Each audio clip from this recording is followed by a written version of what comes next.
Olá pessoal, tudo bem? Sejam todos bem-vindos aqui a mais um podcast do Brasil do Bem, Núcleo Curitiba. E hoje nós temos uma presença fantástica aqui, uma pessoa que ela é de Alphaville, uma embaixadora de Alphaville, mas ela estava em Santa Catarina, né? Depois você vai contar, Geraldine Maia. E ela veio para cá especialmente para fazer um podcast para a gente, né? Então, seja todo bem-vindo aqui, Geraldine. Me conta assim, como é que tá? Como é que foi de viagem? Tudo tranquilo? Bom dia, Frank. É um prazer imenso estar aqui com vocês, um prazer estar aqui com vocês também. E obrigada pelo convite. Fui para Florianópolis fui palestrar para uma imersão com 150 construtores e incorporadores. Ah, olha só. E é uma mentoria que é feita para que esse construtor incorporador saia do zero e busque metas aí maiores, né? Então, tem algumas metodologias e fases que esse construtor vai alcançar. Chama Mentoria Construção Lucrativa. Olha só que bacana. E eu fui falar da minha área, né? Falar sobre contratos, como ter contratos que previnem riscos. Ah, entendi. Então, hoje nós vamos falar um pouquinho Mas, Geraldine, me conta um pouquinho a sua história. Como é que você chegou assim, não, eu vou fazer direito? Todo mundo tem uma história, né? Exatamente. Por trás de tudo que acontece na nossa vida tem um porquê. Exatamente. E a minha história também tem um porquê, com muita motivação, muita fundamentação. Eu quis fazer direito, né? Me tornei advogada, porque o meu pai, ele era funileiro. Porém... Funileiro, o que faz? Oficina? Não. Quer dizer, que não é oficina mecânica, funileiro que conserta, faz a parte de lataria. Tá certo, isso mesmo. Só que meu pai era um homem, vamos dizer, visionário, lia muito, ele só tinha o segundo grau, mas ele gostava muito de imóveis, então ele sempre comprou muito imóvel para locação, para venda, reforma. Então, desde pequenininha, eu acompanho ele nessa coisa de entender uma área que vai valorizar, que não vai, que vai ter viabilidade. Então, viabilidade comercial, eu aprendi com o meu pai no dia a dia. Mas por que eu quis ser advogada? Porque inicialmente, quando eu era criança, pequenininha, eu queria ser psicóloga. Porque eu queria ouvir as pessoas, ajudar as pessoas. Mas, né, as coisas mudaram conforme a vida também mudou. E minha mãe faleceu quando eu tinha 16 anos. E aí, meu pai, para tentar suprir essa ausência, a falta da minha mãe, quis se aventurar em outros negócios. Fora da oficina, fora do mercado imobiliário, que ele já conhecia tão bem e fazia tão bem. Então, ele vendeu alguns imóveis que a gente tinha e entrou numa sociedade para comprar uma indústria de cosméticos. Cosméticos, olha só. Só que ele não tinha experiência com o assunto, não tinha know-how e o pior de tudo, não teve assessoria jurídica para fazer a aquisição dessa empresa. E aí, o que ele entendeu? Que se ele ele como sócio, entrasse no quadro social da empresa como sócio administrador, ele faria a parte da gestão, teria um controle maior sobre a empresa, o que faria com que ele não fosse passado para trás, caso esse sócio, né, dele fizesse algo aí ilegal, ou roubasse ele mesmo. Só que o que o meu pai não sabia, né, que como ele não tem assessoria jurídica, então ele não fez uma due diligência dessa empresa, que esse sócio dele já tinha dívidas, era picareta, era um inadimplente contumaz, que é o vulgo caloteiro. Caloteiro, né? No direito, a gente chama de inadimplente contumaz. Inadimplente contumaz. Anota aí, essa é preciso anotar, hein? Inadimplente contumaz, para não chamar de caloteiro, para não falar que está ofendendo a pessoa, né? Ele era um inadimplente contumaz e meu pai não sabia. Então, por má administração e também... Má fé, né? E má fé do sócio que convidou meu pai para participar dessa indústria, para comprar essa indústria, nós acabou ficando endividado. Então, meu pai perdeu o que investiu e, fora isso, nós perdemos mais coisas que nós já tínhamos. Sim, pois Porque ele era responsável solidário às dívidas da empresa. Aí tive outros imóveis que acabou indo para... Exatamente. Então, eu que nasci de uma família classe média alta, estudei a vida toda em colégio particular, fazia curso de idiomas, inclusive, fazia até curso de japonês. Olha só, Nihongo Hanashimasu ka? Não lembro nada. Tá bom, tá certo. E aí você vê que, por coincidência, meus filhos fizeram missão no Japão. Fazia aula de balé, jazz, vôlei, viagens. Eu dormia numa suíte. O sonho de princesa acabou. Então, eu sou a Cinderela ao contrário, né? Então, ao invés de ser a gata borralheira que virou Cinderela, foi a Cinderela que virou gata borralheira. Isso me causou uma frustração muito grande, uma raiva muito grande. Então, eu resolvi fazer direito, porque aí vem um outro erro que todo mundo comete, que é o quê? Ouvir amigos, familiares, aquelas conclusões que as pessoas fazem, né? Aqueles pitacos que as pessoas dão sem ter conhecimento da lei. Então, o que as pessoas diziam? Olha, se vocês entrarem com uma ação, vocês como filhos, vocês conseguem anular essa compra que seu pai fez, conseguem anular os imóveis que foram penhorados para credores, porque sua mãe faleceu, o inventário não estava concretizado, ou estava e foi feito de maneira errada.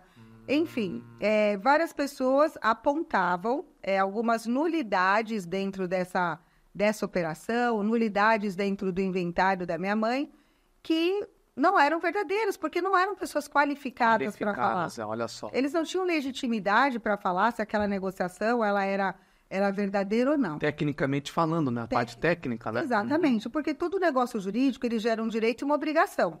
Isso independente da forma como ele foi feito. E tem um jargão jurídico que fala assim, quem paga errado, paga 2 vezes. Quem paga errado, olha só, quem paga errado, paga 2 vezes. Porque de repente pode ter alguma coisa que não é bem assim, né? Você vai ter que pagar de novo. Vai ter que pagar de novo. E foi o que aconteceu. Né? Meu pai fez essas negociações erradas e pagou, e a gente pagou um preço alto. E aí eu fui fazer direito, aí porque eu queria reaver aquilo que a gente tinha perdido, né? Aquela ilusão de reaver o que a gente havia perdido durante a faculdade, e usando os professores como advogados, consultores, né? Para tentar elucidar toda essa história, descobrir que o que estava feito, não tinha mais como voltar atrás. E aí o direito virou para mim uma arma de justiça. Tanto que eu demorei muito para começar a ganhar dinheiro.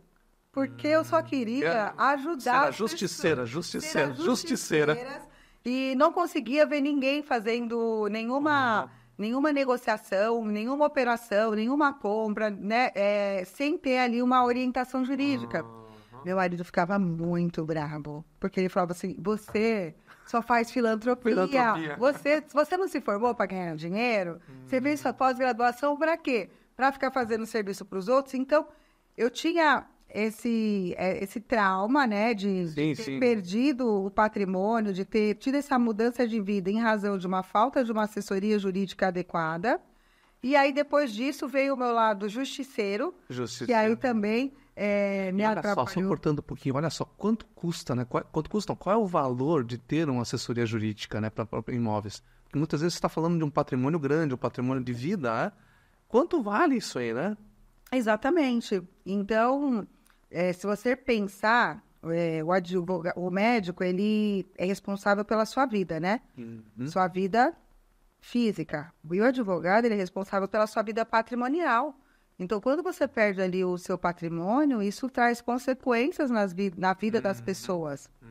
Você vê que tem países aí que as pessoas até se matam, né? Quando se suicidam. Quando dá algum negócio, exatamente. Quando dá algum problema como esse. E me diga uma coisa, Geraldine, você então especializou a advocacia na parte imobiliária, é isso? Sim, aí inicialmente eu comecei na parte imobiliária, até porque eu já tinha uma vocação para isso. Tinha experiência, né? Teu pai, né? Exatamente, Sim, né? Tinha uma experiência, e essa coisa da vocação, de ter essa experiência já, da vivência do dia a dia, é algo que cada dia mais hoje eu vejo que está muito relacionado, está muito no sangue, né?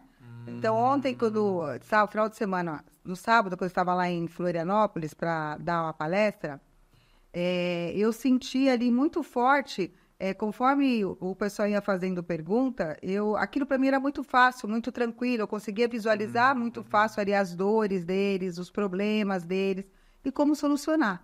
Como solucionar, né? Qual é o porque realmente você fala de imóvel, muitas vezes você tem aquele amigo, não, faz isso, faz aquilo, mas aí o outro fala, faz isso, faz aquilo. Aí você fica, mas o que é certo, né? Por isso que existe essa figura do advogado patrimonial, de imobiliário, para realmente saber o caminho certo para a pessoa investir, de repente, no imóvel, ou de repente vai querer comprar um imóvel, no fim de tudo ele vê que está penhorado o imóvel. Todas essas confusões aí que realmente acontecem, né? Você dá uma minimizada ou mitigada, é isso? É isso mesmo. E você entrou num ponto agora, que agora entra a minha vida atual aí como advogada. Tô saindo, não é saindo, né? Estou migrando também para essa parte de mentoria, porque o que eu vejo hoje? E aí veio essa dor veio por conta de, né, de ter uma falta de uma assessoria jurídica, e hoje tem muitos aventureiros, Tem, né? muitas pessoas que não estudaram, isso em todas as áreas, não é só na área de direito. Então, às vezes, eu vejo pessoas que não têm capacidade técnica, não falo capacidade mental, mas capacidade técnica, porque não estudaram o assunto, né? Não conhecem a lei. Falando sobre leilão, falando sobre fundo de investimento, falando sobre private, falando sobre ter locação como renda passiva. Então, falam sobre muita coisa para vender curso, vender sonhos, e não é assim. Porque tudo que você vai fazer, tudo que você vai comprar, você precisa saber o porquê você está comprando, saber ali quais os seus direitos e as suas obrigações em relação àquilo. E o principal, as consequências, né? E quando você fala de investir no mercado imobiliário, tem a parte jurídica e a parte comercial. Então, o que o pessoal vende? Vende um sonho que comercialmente você vai ter renda passiva, vai ganhar muito dinheiro, vai ter uma vantagem muito grande em relação aos índices de... Inflação, etc., ou rentabilidade. De rentabilidade do mercado, e que ainda é o investimento mais seguro. Concordo, até porque eu sou desse mercado. Porém, precisa de cautela, precisa de conhecimento. Então, você que fica no Instagram, vendo aquelas pessoas que disseram, que a gente nem sabe se é verdade ou não, porque ela nunca mostrou uma escritura, que compra imóveis no leilão, que investe em fundos de investimentos, que compra imóveis na planta para investir. Tome bastante cuidado, porque às vezes são estelionatários, né? Querendo apenas vender curso, vender sonho. Então, o que ele ganha? Vendendo a mentoria dele. Sendo que, na verdade, não é, né? não é. Então, eu estou montando uma mentoria agora, né? Estou falando aqui em primeiro para você. Legal. Tá? Opa. E essa mentoria, o que ela vai abordar? Na verdade, não é nem como investir no mercado imobiliário, é conhecer o mercado imobiliário, conhecer todas as possibilidades de investimentos no mercado imobiliário. Seja na compra de imóveis, uma aplicação de um fundo de investimento, como escolher o fundo, como escolher o corretor do fundo, porque o corretor do fundo... Olha só, ele é o canal, né? Ele é o canal, ele que é o gestor. Então, esse cara, ele vai estar te indicando um fundo que realmente tem rentabilidade, ou ele está te indicando um fundo que ele vai ter uma comissão maior, né? Que ele vai ter um comissionamento maior. Compra no leilão, né? Quando que vale a pena comprar em leilão? O que você tem que analisar? Às vezes o pessoal só vai lá e lê o edital e fala, não, eu já fiz análise e está tudo ok. Não está. Existe também uma outra coisa, Frank, que está relacionada a perfil. Hoje a gente teve aquela aula, né, sobre comportamento. E existe o ser humano, ele tem padrões de comportamento. Isso em tudo na vida. Então, a pessoa que trabalha no mercado de imóveis, o pai de família, todo mundo tem um padrão.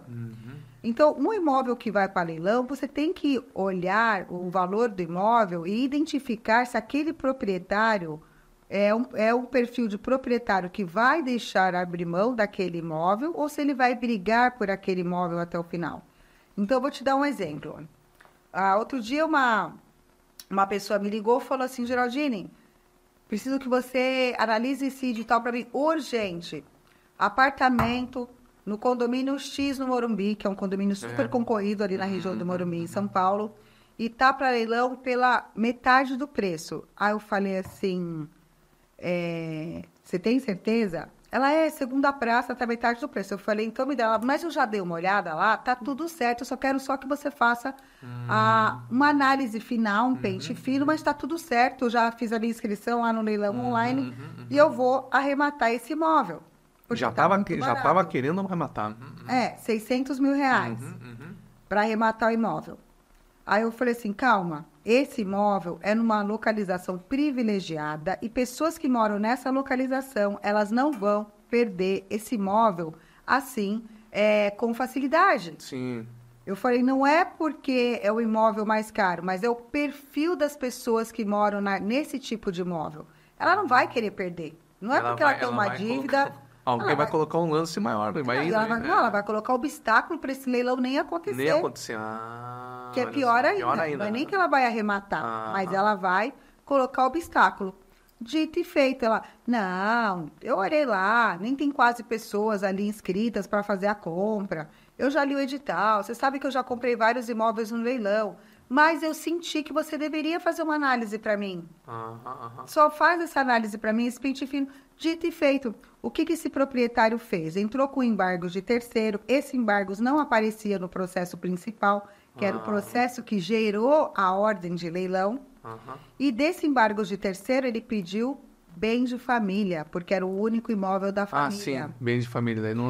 A não ser que você tenha feito, como é que chama? Fiador, né? Fiador, isso. Se você é fiador, não tem aplicação do bem de família. Mas ainda existe uma decisão do STF que fala que pode ser aplicado o bem de família. Ela tinha pedido ali o benefício do bem de família. Em primeira instância tinha perdido, em segunda, só que esse processo foi para onde? No STJ. Quando chegou lá, saiu uma decisão, às vésperas do leilão. Mantenha o leilão, né? Caso seja arrematado, não emita a carta de arrematação até decisão final desse processo. Então, imagina o que ia acontecer com essa... Ela ia deixar os 600 mil reais e nunca ia pegar o imóvel. Ia demorar pra caramba pra pegar o imóvel. Exatamente. Tá louco, olha só. Entendeu? Isso é uma história real. Fora os impostos que tem que pagar, né? Sim, entendeu? Isso é uma história real. Então, o dinheiro dela ia ficar empatado. Ia ficar empatado. Imagina, 600 mil empatado, né? Que nem aconteceu uma vez, vou até compartilhar. Tem um cliente nosso que ele tinha um imóvel grande e ele queria fazer uma negociação. Tinha um cara que negociou para comprar, que era não sei o quê, ia entrar justamente uma cobertura em São Paulo, mas não sei o quê. E a escritura, mandaram a escritura, estava tudo direitinho, sal. Aí ele falou assim, sabe uma coisa, eu tô indo para São Paulo, deixa eu dar uma visitada nesses imóveis. Quando visitou os imóveis, estava escrito lá na escritura, né? Estava escrito lá, no registro, né? Imóvel com 2 garagens. Tinha uma garagem só. Tantos metros quadrados. Tinha menos. Então, quer dizer, era golpe mesmo, né? Você vê que coisa. E me diga uma coisa, e você continua nessa parte? Esse é que é o teu negócio, né? Isso, esse que é o meu negócio. Legal. Então, essa mentoria que eu estou fazendo é justamente para trazer clareza para pessoas que querem investir no mercado imobiliário, independente de qual seja o negócio que ele queira entrar. Então, muita gente hoje está entrando com cota em incorporação imobiliária. Né? Então, hoje tem uma modalidade que se chama private. Então, o que o incorporador faz? Ele vende uma cota daquele negócio antes de lançar. Sim, antes de lançar. E aí, você tem uma rentabilidade muito maior. Vale muito a pena. Mas, não, você, além de análise, você tem que fazer o estudo para saber quem é esse incorporador, o que ele está vendendo, se ele tem passivo. Também tem que ser analisada a questão comercial. Se o lugar é bom. Se o lugar vai ter viabilidade. Porque, às vezes, você compra um imóvel que aparentemente é num lugar que é bom, né? Porque você fala, está numa região privilegiada, mas aquele imóvel não tem vocação para aquela área. O imóvel tem que ter vocação para a região. Tem que ter a vocação para a região. E aí a pessoa que é um investidor não conhece o lugar, não sabe o que é, só está pensando no número. Eu vou aplicar 100 mil, vou ganhar tal, mas de repente vê lá e na hora de vender o negócio lá, não gira. Exato, não gira. Então, quer ver uma situação bem recorrente e essa questão da vocação? Há um tempo atrás, né, começaram um movimento de reurbanização de São Paulo. Né? Alguns bairros que estavam falidos, ali decadentes, eles voltaram a ter vida novamente. Barra Funda, Itaim, entre outros. E na Barra Funda, criaram alguns empreendimentos com apartamentos, né, com plantas tipos de tamanhos diferentes, né, e, obviamente, muda também o valor. Só que existia uma discrepância muito grande. Então, ia de um estúdio para um apartamento de 300 metros. Ô, louco. O cara que mora no estúdio, é óbvio que ele quer morar no prédio, né, que tem pessoas com potenciais aí financeiro para morar num apartamento de 300 metros. Mas quem paga um apartamento de 300 metros na Barra Funda não quer morar no mesmo prédio de um cara que só pode pagar um estúdio. É verdade, é verdade. Entendeu? Então, isso, até para quem compra um estúdio, para investir, é um problema. Entendeu? Acaba sendo um problema. Porque aquele prédio ele vai se tornar o quê? Até ele encontrar o modelo dele, ele vai ter uma sazonalidade de valor de locação, de valor de taxa de administração de condomínio muito grande. O empreendedor quis agradar todo mundo ali, no fim de tudo... Não agradou ninguém. Entendeu? Por quê? Porque ele não tem uma vocação própria. E aí fica micado, né, o evento, o empreendimento. Exatamente, ficam com várias unidades ali sem alugar. Então, aí é onde começa o proprietário, ele deixa de cuidar do imóvel dele, né? Aí, aqueles que compraram naquela possibilidade, eu vou comprar e com o dinheiro do aluguel eu pago a prestação, eles, né? E eu não vou ter despesa com condomínio, porque o inquilino que vai estar pagando, ele já perde essa receita, e aí ele tem que colocar do bolso, e às vezes ele não está preparado para isso. Então, tem que tomar muito cuidado quando você fala, vou investir, vou ter 10, 20, 30, 40 estúdios para alocação, vou ter apartamentos de médio... Tem que ter cuidado. Olha só, pessoal, olha só que dicas impressionantes aqui da Geraldine sobre esse mercado, né? Por isso que é importante, você que está vendo aí, a importância de ter um advogado especializado, né? Com experiência, né? Não adianta ser especializado só na teoria, né? Tem que ter experiência. E me diga uma coisa aqui, Geraldine. Agora me conta por que você entrou no Brasil do Bem? Porque o Brasil do Bem é um clube de empresários, né? No Carlos Luizas e tal. O que foi o motivo que você começou a desenvolver o Brasil do Bem? Conta pra gente aqui. Tá, vou contar para vocês como é que iniciou o Brasil do Bem. Aí tem uma outra, na sua história? Na minha história. Tem uma outra, também tenho, falando do direito, que a gente vai falar outro dia, que é a parte de experiência prática também na área de importação. Ah, olha só, legal. Tá?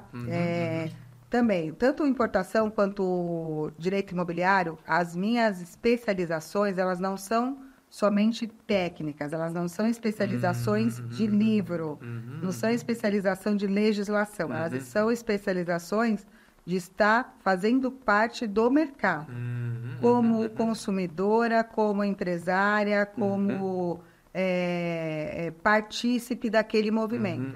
Então, dentro da importação, eu fiquei 8 anos dentro de uma trade. Então, eu conheço a parte operacional da importação, que é outra situação também, que não adianta só você contratar um advogado que é especialista em aduaneiro, né, que é a parte de importação, se ele não sabe, se ele não conhece a mente da Receita Federal. Porque o fiscal da Receita Federal, eles têm um padrão de leitura, né, de produtos de importação, e que se você não tem essa leitura, você não sabe o que para ele é importante, o que não é, o que ele observa...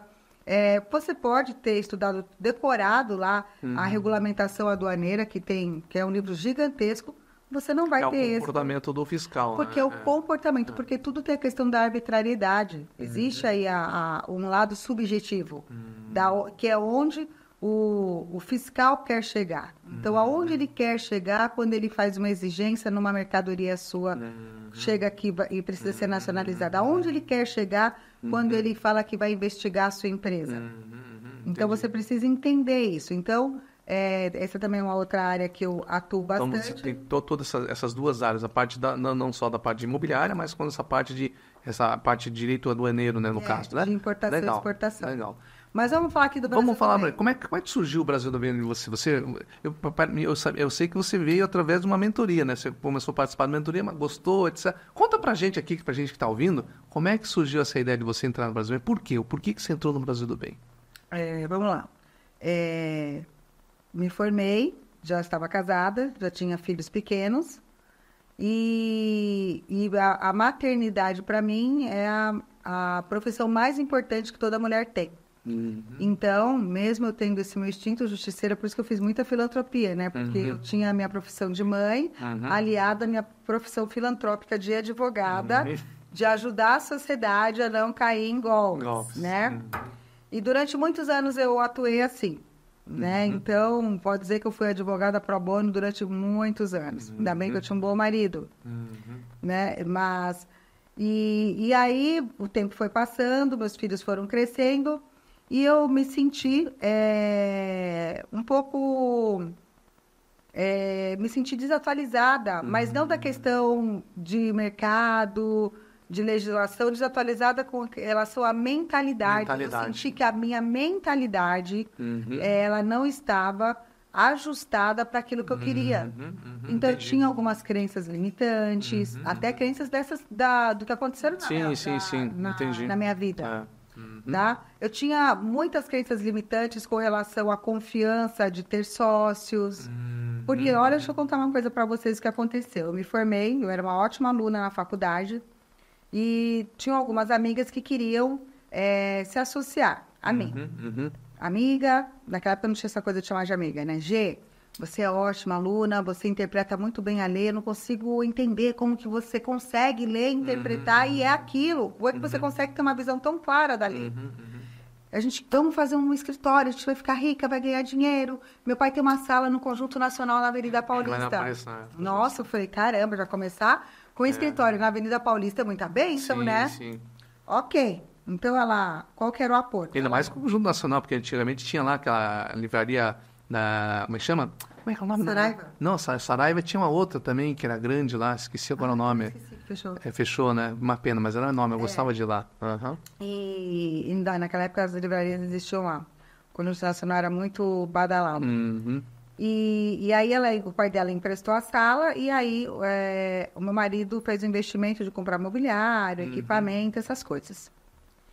E aí um dia, essa minha amiga, né, nós fizemos uma viagem em família, fiquei 10 dias fora, eu cheguei na segunda-feira no escritório, e caiu a energia, eu pensei que fosse disjuntor, liguei para ela e falei, fulana, olha, caiu acho que o disjuntor geral, me passa o contato do cara da manutenção para arrumar.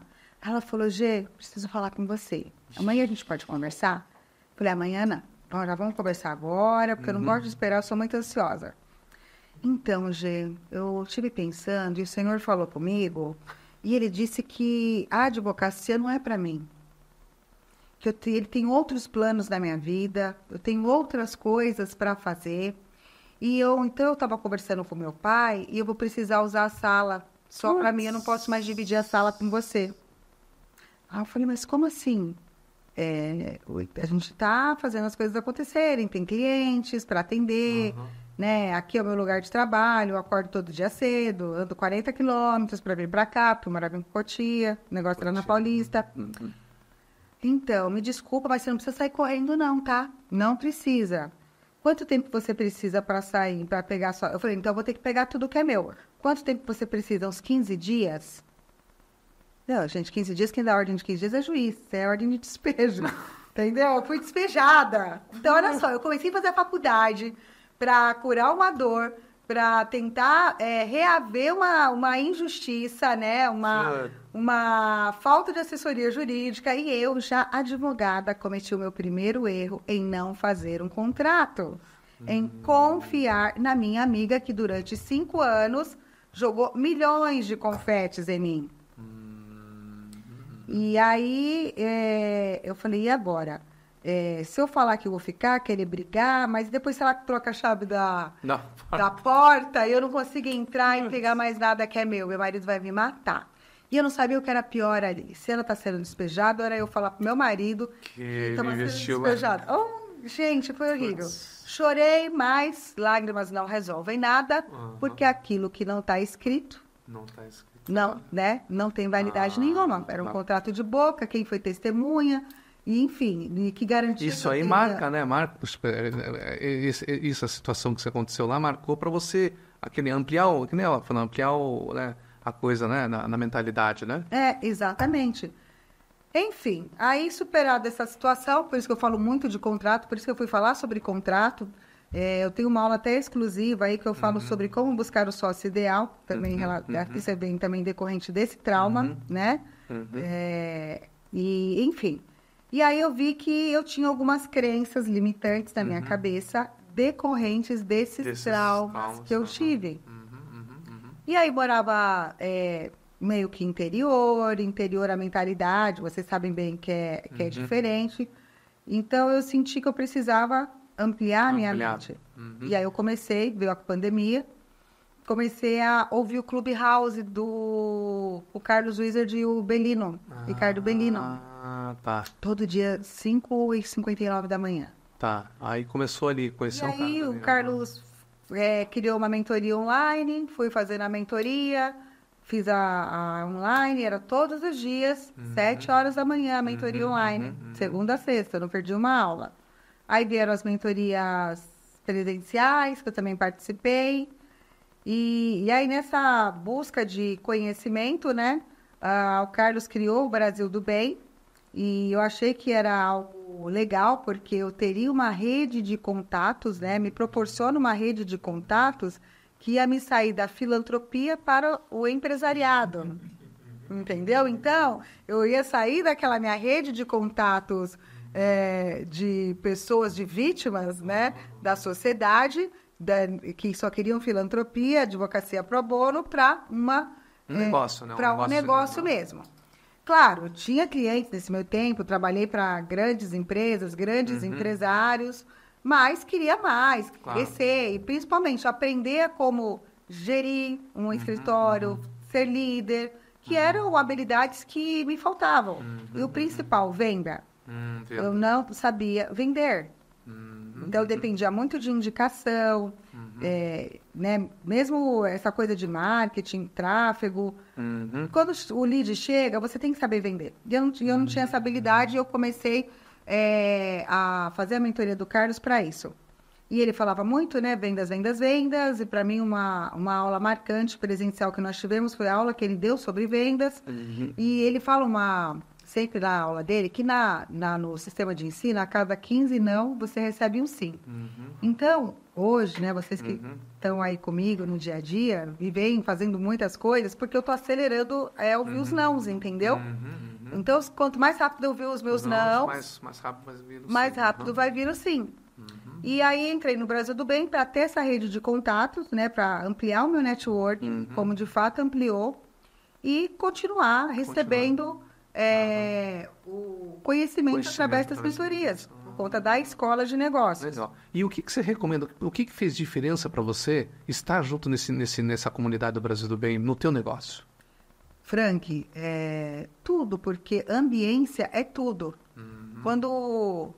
Independente de religião, independente de crença, existe aquela coisa da frequência, a ambiência, né? Então, você está numa ambiência de pessoas que buscam, que têm o mesmo propósito, é muito mais fácil de você conversar, é muito mais fácil de você convencer. Então, você não precisa ficar explicando o porquê. Por quê? Porque se eu for falar para o Frank sobre um contrato, sobre uma assessoria jurídica, você como empresário, como um homem já com a mente aberta, você sabe da necessidade e da importância disso. Então, eu não vou precisar ficar tentando te convencer, porque você já sabe. O que vai definir se a gente vai fechar negócio ou não é preço. Preço e outras coisas também, né? Mas do modo geral, seria ali o preço. Porque você não precisa ser convencido, não preciso argumentar, te mostrar, eu não preciso te educar para contratar o meu serviço. Você já está educado para isso. Se você participar de um clube de negócios, você vai encontrar pessoas que estão buscando as mesmas coisas que você. E cada um dentro da sua área precisa do serviço do outro. Olha só que interessante que ela falou. Então, para quem não está ouvindo pela primeira vez aqui o Brasil do Bem são um clube de empresários, né? Semanalmente a gente se reúne aqui, em Curitiba tem núcleos na quarta-feira, tem na quinta-feira, e tem uma coisa muito bacana que é o tripé que o Carlos Luiza fala, né? Que é o fé, família e negócio. Então, essas três valores são importantes aqui que o clube vai crescendo, né? Tá certo? E aí, você também agora acabou assumindo também um papel protagonista, né? Porque agora você está ajudando o Carlos a ajudar a crescer. Como é que foi como é que está sendo para você esse desafio? Então, estava numa outra mentoria do Carlos e eu sou muito proativa. E se tem uma coisa que eu não consigo é ver que alguma coisa precisa de ajuda e eu ficar parada, olhando. Então, durante essas mentorias presenciais, ele identificou que eu tinha um espírito de liderança, e então ele me convidou para trabalhar com ele. E aí eu falei, Carlos, eu vou fazer o quê? Eu não sei vender. Ele falou assim, Geraldine, eu quero passar de quantos embaixadores a gente tem hoje, não me lembro a data, o número naquela ocasião, mas eu quero passar disso para 1.000. Aí eu falei, tá, mas eu falei, Carlos, mas eu comecei a fazer a mentoria com você para você vender. Como é que eu vou fazer isso? Ele falou, eu não sei, filha, faça. Você quer? Eu falei, quero. Ele, então tá bom, então o espaço é seu, só faça. E aí eu comecei, e esse foi um desafio muito importante para mim, porque eu tive que virar a chave para fazer essa mudança, e isso me ajudou, tem me ajudado tanto no Brasil do Bem, quanto na minha vida profissional mesmo, no meu escritório, né? Que legal. A Geraldine, ela é de Alphaville, né? Ela veio aqui aproveitando essa deixa. Então, sempre tem as oportunidades que a gente pode fazer. A gente está passando para vocês aqui nesse nosso programa, que a gente entrevista todos os embaixadores que entram aqui no Brasil do Bem, aqui no nosso núcleo, né? O David está aqui junto aqui assistindo aqui com a gente, né? David, tudo bem? Como é que tá? E aí é justamente isso. Todos os embaixadores vêm para justamente mostrar por que entrou no Brasil do Bem, por que isso aqui está sendo valor, para fazer com que o Brasil do Bem realmente cresça, tenha o seu espaço aqui na cidade de Curitiba, no Brasil também, para a gente poder ajudar vários empresários a mudar de patamar, né? É isso que é a nossa missão, junto com o Carlos Wieser aqui, e Fé, Família e Negócio. Bom, Geraldine, a gente está já entrando para o finalmente aqui. Quais são as 3 dicas, ou 3, assim, que você daria nesse teu ramo que você tem aí de advocacia, na parte de advocacia, depois do Brasil do Bem, tá? De advocacia, para as pessoas não caírem no conto do vigário. Então tá, 3 dicas para não cair no conto do vigário. Primeiro, contrato. Contrato, pessoal, olha lá. Primeiro, você tem que ter um contrato. Então, ontem me falaram, eu estou achando que hoje é já no meio da semana, me perguntaram, como ter contratos que previnem riscos. Primeira coisa, tem que ter um contrato. Tem que ter um contrato. Então, assim, não adianta falar como vai ter um contrato bom se os caras nem fazem contrato. E as pessoas, elas só fazem contrato de trabalho e contrato social porque quem faz é o contador.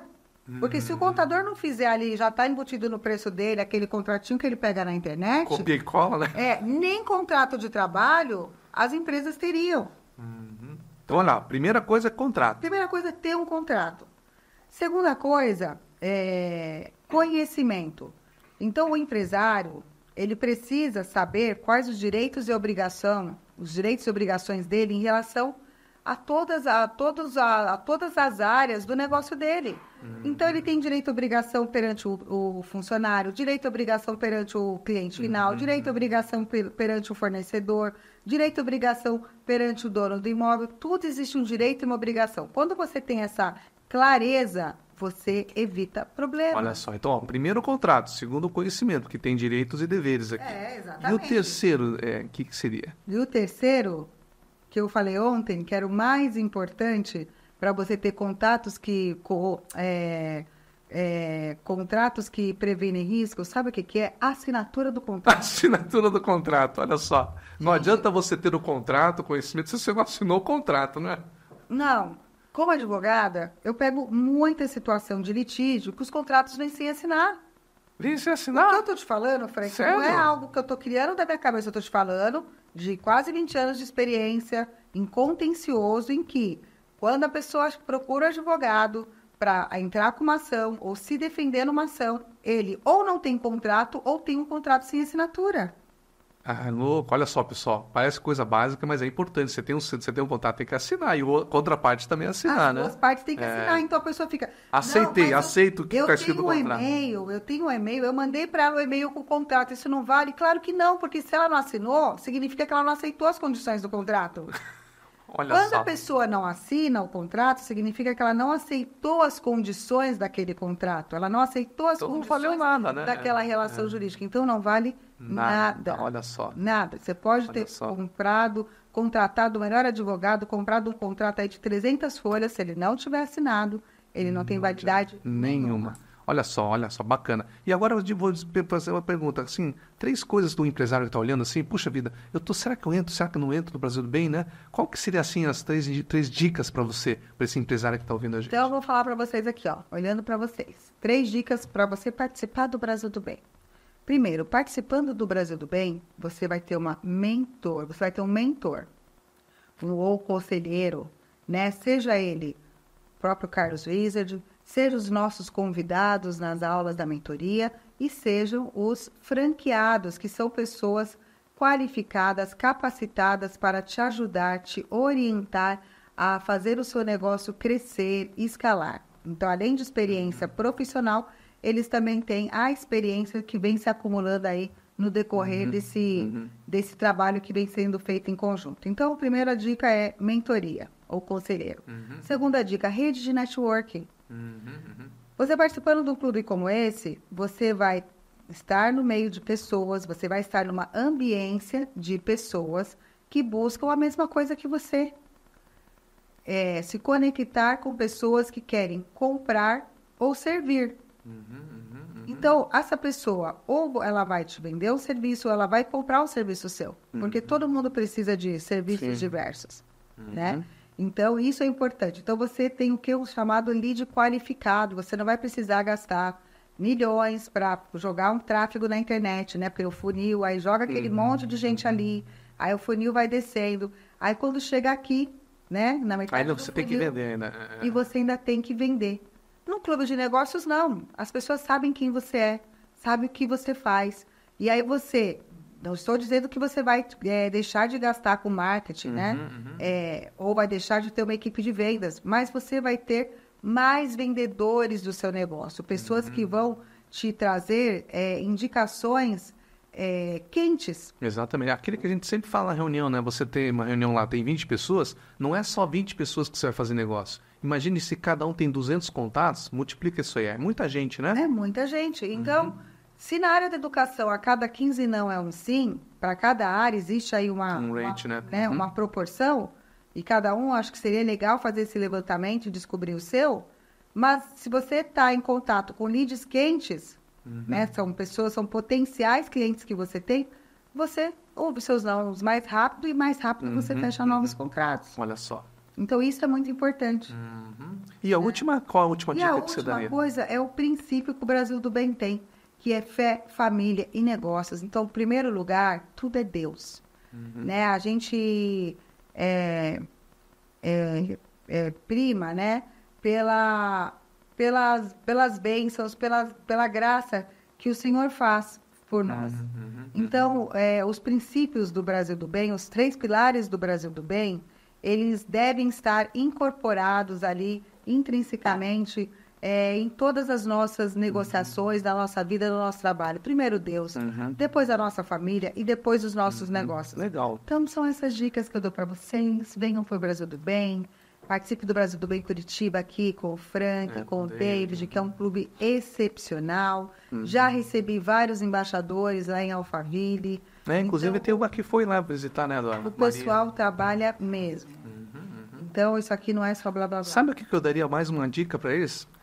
Saia da tua cadeira e vá numa reunião lá, porque você tem que sentir a energia lá, você tem que sentir isso aí, ver como é que é para você tomar a decisão, né? É isso mesmo. Beleza, Georgina? Olha, obrigado mais uma vez aqui por estar presente aqui no nosso podcast, tá? E quer dar um tchau, quer dar uma mensagem final? Não, acho que eu já falei tudo que tinha para falar. Só quero dizer que sou grata, né, mais uma vez por estar aqui com vocês. E espero que as pessoas que assistam esse podcast possam entrar em contato conosco, fazer parte desse clube, fazer crescer. E o Brasil do Bem é tão poderoso que só hoje eu recebi 5 mensagens de pessoas que estão se colocando à disposição para emprestar carros, caminhões, para ajudar as pessoas do Rio Grande do Sul. Então, não é só negócio, entendeu? É a questão da confiança, da solidariedade, do relacionamento que você constrói. Legal. Então, vem pro Brasil do Bem. E outra coisa, finalizando aqui, se o pessoal gostou dessa parte do direito, né, que quer saber um pouquinho mais, como é que as pessoas fazem para te encontrar? @Geraldine Maia. @Geraldine Maia, pessoal. Então tá bom. Olha, grato aí pela atenção, tá, Geraldine? E até a próxima, né, pessoal? E não esqueça que sempre nós temos aqui podcast, né? Aqui no Brasil do Bem, para vocês verem aqui os nossos embaixadores que estão vindo aqui. E venham pra gente. Venham aqui. Próxima quinta-feira nós temos também reunião, tá bom? Um grande abraço.